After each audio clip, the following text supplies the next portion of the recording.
Okay. Hello everyone, my name is Moni. How are you guys doing? Tell me about your financial goals for this year. Are you guys planning to buy your first home? Or are you guys planning to buy a new car? Or planning a new vacation for this year?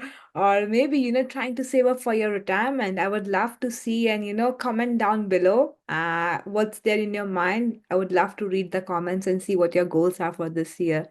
Now, talking about the financial goals, uh, have you guys ever had the situation where you are, you are confused on where do you want to put your money into?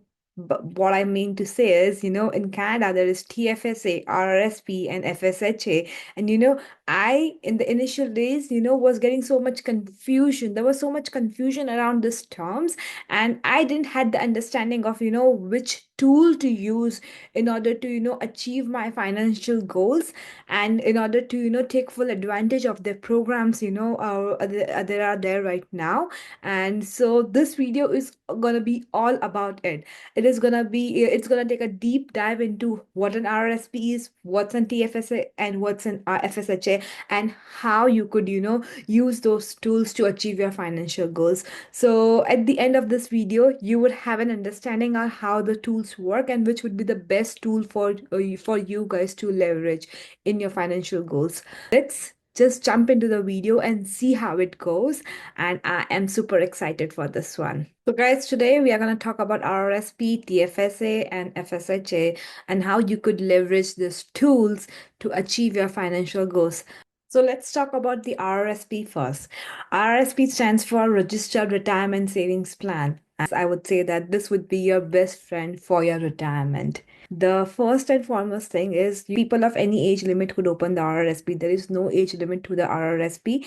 For the contribution, if you need to have an income in order to contribute to an RRSP, and also if you're 18 years or less than 18 years, you would have to have, you cannot do contributions of more than $2,000 per year in an RRSP. So if you're 18 years or above, you have an income, you could do more than $2,000 of contribution in your RRSP. And of course, you have to be a resident of Canada in order to open an RRSP account. So the best thing about RRSP is, it's a tax deductible account and you can grow money tax free in that particular amount. What do you mean by tax deductible? So suppose you are earning $60,000 a year, and from $60,000, you are contributing $5,000 towards your RRSP room. You will only pay taxes on the $55,000. There would be no taxes on the $5,000 that you contributed towards your RRSP. And that too, the money would grow tax free. So inside the account, if you do investments, if you invest your money into S&P 500 or any or ETFs or index funds, the money that grows in the account would be tax free as well. Now let's talk about the contribution limit. So for RRSP, the contribution limit is 18% of what you were earning last year, what your income was last year. Suppose for in 2023, you earned $60,000 that year. So 18% of $16,000 would be your RRSP limit for 2024.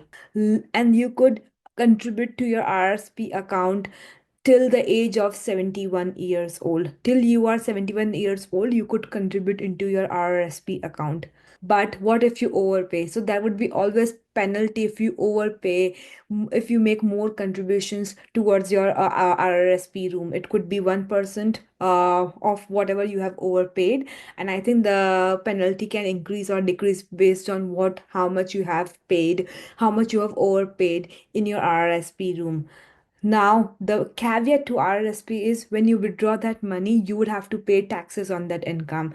If you put money into this account, you are thinking of a long-term investment because right now you are in a higher tax bracket, but when you retire, you would be in a lower tax bracket. So when you withdraw the money from the RRSP, you would be taxed less because your tax bracket is very lower because you have no income at that time. So that's why a withdrawal would have, when you withdraw money, you would have to pay taxes on that on the money. But if you do it right now, you pay more taxes. If you do it later, you pay less taxes. Now, two things that I love the best about RRSP. The first is the home buyers plan. So, what is a home buyers plan? So, government has started the home buyers plan where you could withdraw up to $35,000 from a RRSP in order to contribute, in order to purchase your new home.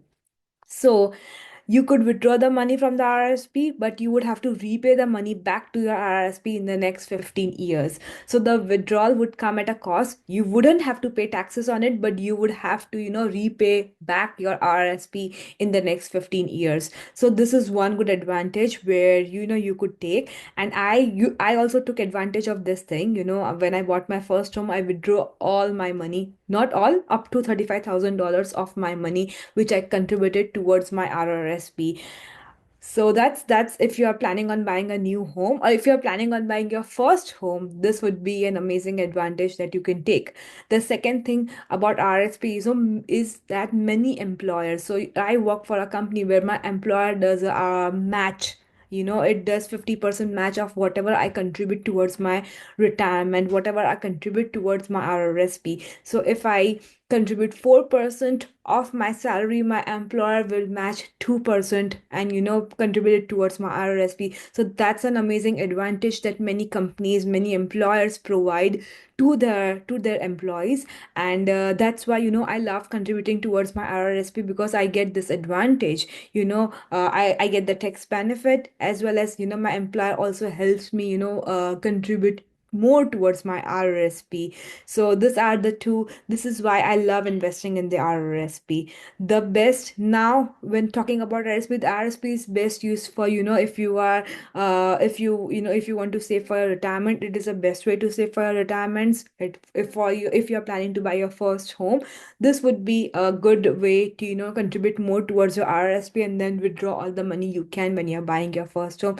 And mostly long-term investments. So this is why RRSP is used, and this is why this would suit those folks who are planning, who has the financial goals of getting their first home or planning for the retirement, all the long-term retirements. This would be the best account, or this would be the best plan that you would need to put money into this one. For opening an RRSP account, you can open the RRSP account anywhere in any banks, or also on Simple, or maybe Questrade. There are lots of platforms. There are many platforms where you can open an RSP account, and it is very simple to open an account and make contributions towards your RSP. Now let's talk about the next thing. The next tool that we have, it is called TFSA, which is tax-free savings account. Now it comes, so the next thing is TFSA. So this account is used when you're planning on, when you want to be more flexible with your investments, with your savings. It has a lot of perks which RSP doesn't have, but it also some caveats. So let's deep dive into TFSA and see how, if it could be the best tool for you or not. So for TFSA, there is an age limit. So you need to be at least 18 years old to open an TFSA account. You need to be a resident of Canada to open this, and you get a contribution room every year. So from 2024, the contribution room is, $7,000. Now, whatever money you put into your TFSA account is not tax deductible. So you have to pay taxes when you are contributing towards your TFSA room. But the money goes tax free forever. So whatever interest, whatever money you are making from that money, whatever from the money that you have in your TFSA, there would be no taxes paid on it. So suppose you had $6,000 in your TFSA. For the next 3 years, you bought index funds and there was 15% growth, or so you made around $1,500 on the $6,000 that you had in your TFS room. You don't pay taxes for the money that you made from the TFSA contributions. So that's the best thing of TFSA. The contribution room, it is 7,000. It has increased to $7,000 from 2024. So the contribution room was, before 2024, it was 6,500, and then before that it was $6,000 in 2019. So the contribution room, it changes every year, but now the contribution room has been $7,000. So you could contribute anyone could contribute $7,000 in a year in the TFSA account. This also has penalties if you overpay in your tax-free savings account. You would have to pay penalty 1% on the amount that you overpaid into the TFSA room. So that is one thing that you need to remember. Always check that you are not overpaying or you're not over contributing towards that account. So yeah, just to keep in mind. Now, the best thing about TFSA is there is easy withdrawals, and you could withdraw money anytime when you want. You already paid taxes on that amount, so you don't have to worry about taxes. You could withdraw money in a month, in a year, or 10 years, or you when you're buying your home first home, when you're buying your second home, when you're buying your third home. You could do easy withdrawals anytime in a TFS, and that's the best part. If you're looking for flexible, investments and flexible savings, this is the best way. You could invest and grow your money. If you are 18 years older right now, and if you're in Canada, your room limit, your TFSA room limit would be $7,000 for 2024. But for 2025, it would be $14,000. And for 2026, it would increase by again $7,000 or more. So the room grows every year, and there are flexible withdrawals with this. So in 2025, suppose you did a contribution of $7,000, but at the end of the year, you removed $3,000 from the account in case of any emergency. The next year, 2026, you would get a room of $7,000. Plus, you could also pay for the leftover room, which you had in 2024. So the room always carry forwards, and you could make more contributions the next year. So this is very flexible. Opening an TFS account is, again, it is very simple. Any banks, there are many platforms that you could open a TFSA account. Uh, Making contributions to the account is, again, very simple. Now, the last tool that we have here is the FHSA, which is known as First Home Savings Account. So this is an amazing plan which is designed entirely for first time home buyers. This is, the best of both worlds, the best of TFSA, the best of RRSP. All the good things about TFSA and RRSP are present in this. FHSA started 2 years back, I think in 2023, and it is still new. And there are many folks who don't know about this, but this is an amazing, amazing tool which you could leverage if you are saving for your first home. So the best thing about FHSA is you could make a contribution of $8,000 every year for the next 5 years, and and the money that you contribute towards your FHSA, it would be tax deductible, and the money can go tax free forever. So if you earn $60,000 and if you contribute $8,000 towards your FHSA account, you only have to pay taxes for $52,000, and the money goes tax free for there. So that's an amazing advantage that we get from this one. When you withdraw the money, you do not have to repay the money back. So when it comes to RRSP, if you withdraw the money for your home buyers plan, you would have to pay money back in the next 15 years. But in FSHA, you can withdraw money anytime. You don't have to pay any taxes, or you don't have to pay the money back to this account. So that is the best part about the account. This account, this tool is flexible, as well as it is only designed basically for first time home buyers.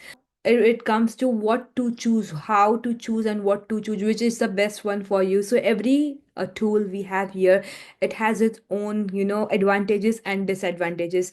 It depends basically on what your financial goals are. So when it comes to RRSP, it is, the money that you contribute to RRSP is tax deductible. The money can grow tax free, but when you do withdrawals, it is gonna cost you money. You have to pay taxes on that, on when you make those withdrawals.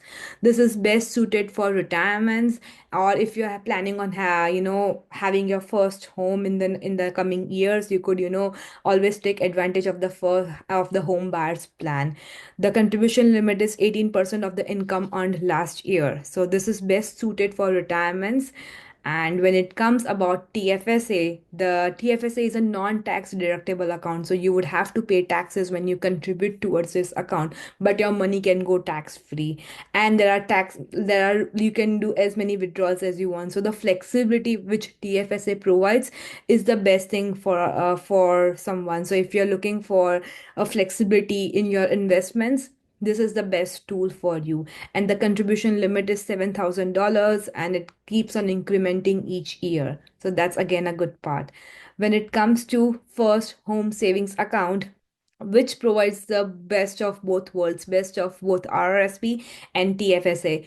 You could get tax deductible when you don't have to pay taxes on the amount that you contribute towards your FSHA, and the money can go tax free, and you do not have to pay that money back. Once you withdraw the money, you do not have to pay that money back, so no taxes paid whatsoever. This is only and best suited for first home. If you're planning on buying your first home here in Canada, this is the best tool for you. And the contribution limit is $8,000, and you could contribute $8,000 for the next 5 years. So I hope this video has helped you a lot, and I think after looking at this video, you would have an idea on which tool to choose and which would be the best option for you guys. It depends all on your financial goals, and it depends all on how much flexibility you are looking for. So I hope this video has helped you, and comment down below if you guys have any questions about RRSPs, TFSAs, and FSHA. Please like, share, and comment down below if you feel that you have gained some information after seeing this video, and I hope to see you in the next video. Till then, bye bye.